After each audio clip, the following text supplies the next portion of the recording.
Depende na lang yan sa pakinabang. Mga sabit mga tuloy, ang gustong umabot, gusto ko pinagmukha na tayong humang. Ang dami ng mapakinggan. Depende na lang yan sa pakinabang. Mga sabit mga tuloy, mga gustong umabot, gusto ko pinagmukha na tayong humang. Isa ang pangangan mo sa mga anak na di malaman ang tama ng kanilang hinaharap. Lakasan mo marami mo yung nakakaakit na panulo. Sa sitwasyon nila na ipabahay ng pupuyog kabataan, hindi dumana sa kalsada magtinda. Lakapag manira, nanganap buhay ng iba sa'yo. Ako nakaharap ko kang umasta natin. Perang gamit pamisyo sa nanay pa hinihingi. Pinag-aral ng magulang, panggugulang ang inaral. Maaligalas ng pagmumukas, wating ang asal. Pag na tuloy na may maayos na balabay, pag-asa ng bayan ang pangunahin kasagapay. Mismo mo mag-alak kong sipat na tingkong simisyon sa pag-usay ng bansang maranakas na ambisyon. Palagay ko nga, totoo lahat ang binibiro. Kaya bayan humuan kasi tamad ang Pilipino. Ang dami ng makalindan, depende na lang yan sa pakinabang. Makasakit mata mo, mga gustong ipako, gusto ko pinagmukha na tayong humang.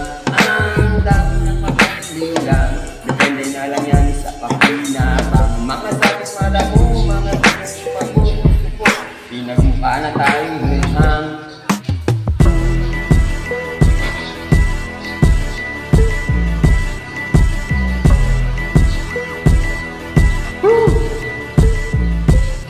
Kamusta din ang mga tao may hangarin na malinis, hindi halatang matuloy kasi panay ang buhis. Kapag sa atin maharap, lalo bago ang balat, tinatago ang butang sa atin ay nakangarap. Alagado ng batas, pero bakit may sablay?